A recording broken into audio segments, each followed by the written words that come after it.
With the initial installation of the connection server completed, in this next video we're going to complete the post-installation configuration tasks. So in this video we're going to start by logging into the View Administrator console for the first time, and then we'll take a quick look around from a guided tour perspective. Then from there we will add the license key, configure the View Events database, and then add the vCenter server that will be managing our virtual desktop machines. So now we've actually installed our first connection server, there's a few initial configuration tasks we need to complete. So license it, connect to vCenter, and also ensure we've got our View Events database configured.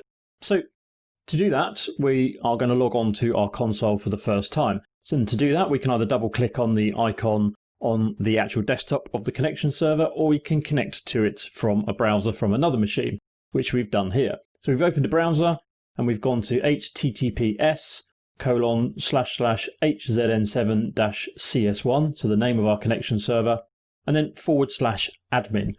Don't forget the /admin. If you do forget it and you just go to the address of the connection server, you will see the screen that prompts you to download the Horizon client and or connect via the browser. So don't forget the admin. So here we see our login screen, so we're going to type in our username, which is administrator in this case, and then the password. And then click login. And now we see our Horizon 7 administrator console for the first time. And because it is the first time and we don't have a license yet, it's going to take us straight to the licensing page. So before we have a quick overview of the screen and the console, we will add our license. So it's just a case of clicking the edit the license button. Then we'll see the edit license and input the license serial number, which we will do here, and click OK. And then we will see the information from that license. So it'll display the license, but it will actually blank out the middle part. We can see that it expires on April 30, 2020, and it's a desktop license, meaning we can deploy virtual desktop machines. We can do application remoting, so Horizon apps, so RDSH based applications. We are enabled to use View Composer. We're enabled to use instant clones, Horizon Help Desk, session collaboration, and we are using a concurrent user model. So effectively what we've got here is Horizon Enterprise. We can also see here some of the usage. Obviously we don't have those yet. The total named users here, the number 1, is because we're logged in as an administrator. So that sees as a user. So now we have licensed our console. Let's just take a quick look around what we've got here. So if we go back up to the dashboard screen. So above the inventory here, we have the number of sessions. So how many people are logged in using, how many vCenter VMs are in a problem state, i.e. need fixing. Same for RDS hosts, any events, and then our system health using the good old traffic light system. So if we go to our system health here, we can see we've got a red next to our connection server. If we click on the connection server, the reason it's at the moment is because we haven't yet installed SSL certificate. So once we install the certificate and it's trusted, that error will go away. In terms of Horizon, because the certificate is a big security piece, then that flags that as red. If we look at the rest, we've got yellow for a event database because we don't have one. And if we look at our domains, we can see everything's good with our domain. The connection server is part of the domain is normal, etc. We would also see our infrastructure components there. So when we add vCenter, we'll see vCenter listed, as well as our ESX host servers and data stores, etc. Next, we have users and groups. So these are the users that will be entitled to our desktop pools. We'll cover this a little later when we entitle end users, but they would all appear in here. And then our catalog is what are we building in terms of resources. So desktop pools, again, we'll create those later on.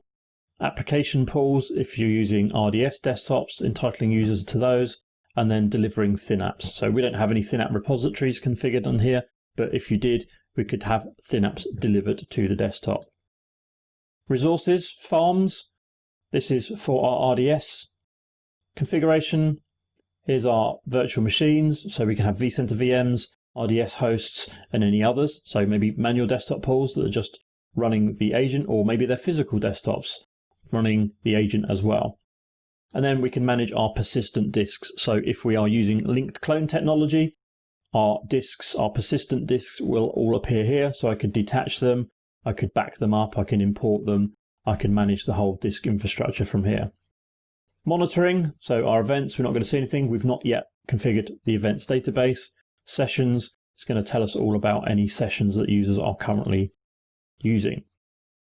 And our global policies here, so this is what we are running as global policy. So we have multimedia redirection, USB access, and PC over IP hardware acceleration. So we're denying MMR, but we're allowing USB, and we are using medium priority PC over IP hardware acceleration. If you want to edit those, we can.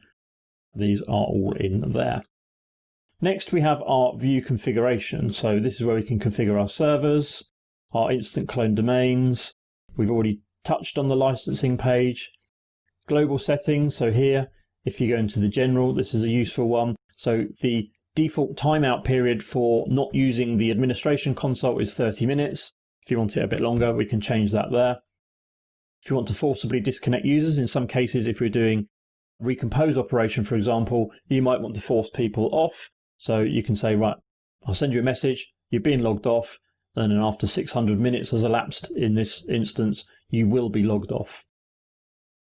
And then we have a number of SSO configurations. So we can discard SSO credentials, display a warning message before being forced to log off.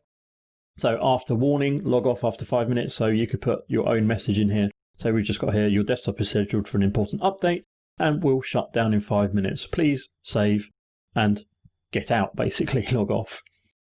We can enable Windows servers as desktops. We can clean up credentials for HTML. Some couple of configurations there if you're using Mirage, which is now actually end of life. Registered machines, these are our host servers, our RDS host servers, and other machines that are registered here.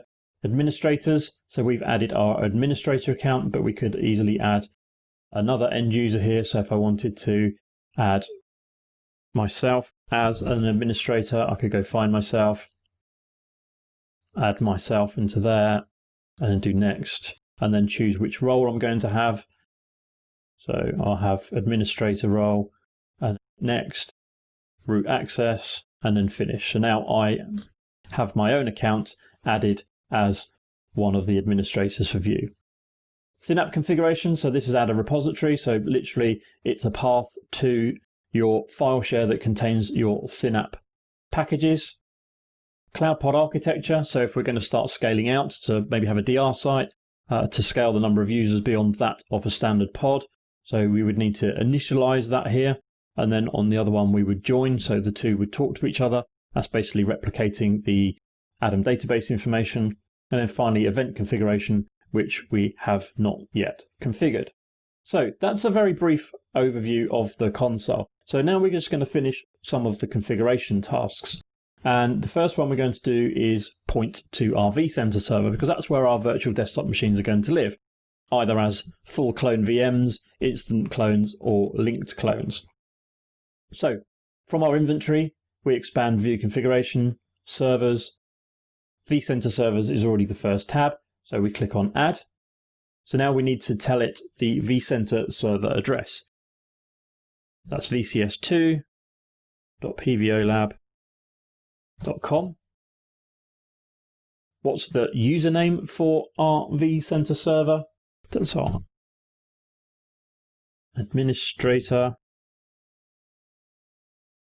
at vSphere.local. So we're just using the default names and passwords for this. Enter the password.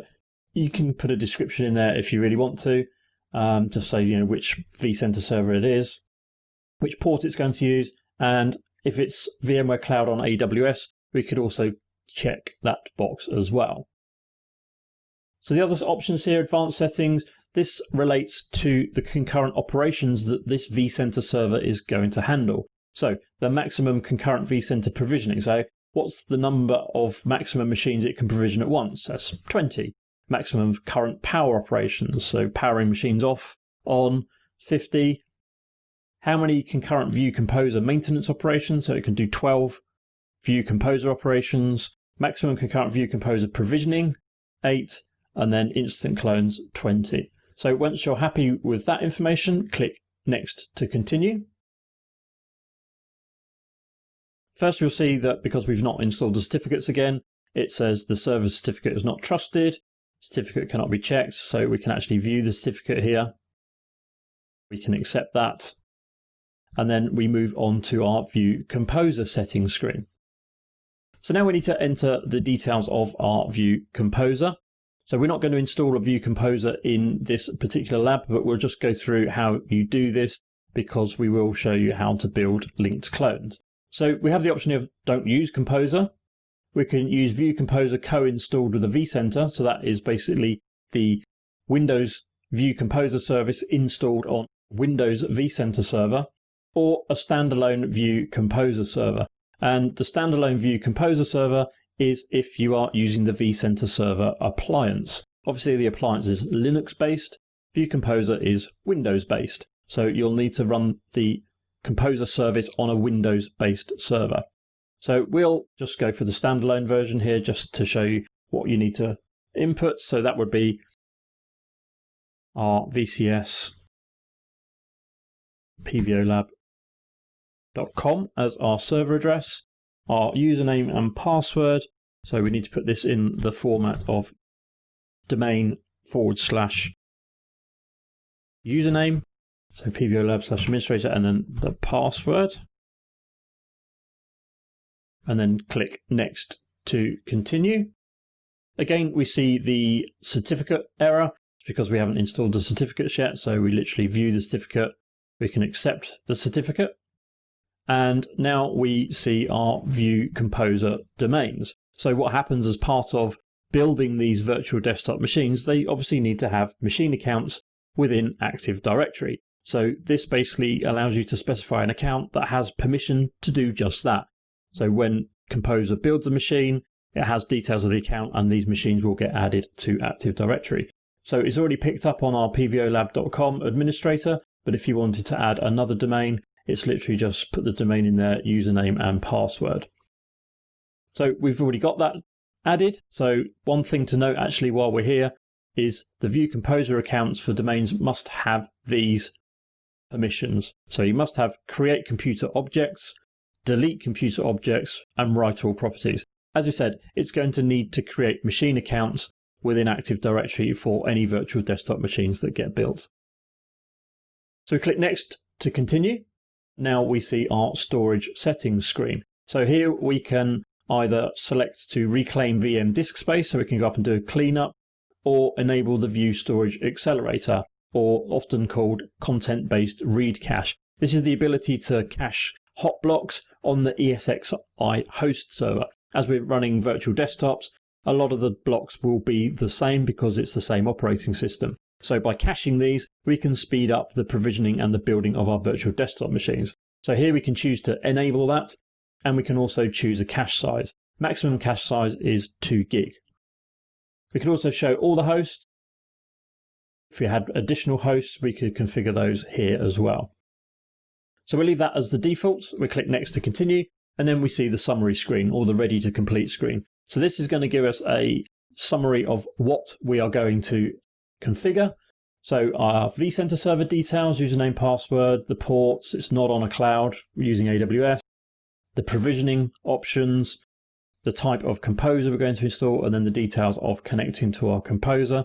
So if you're happy with all of those, it's just a case of clicking finish.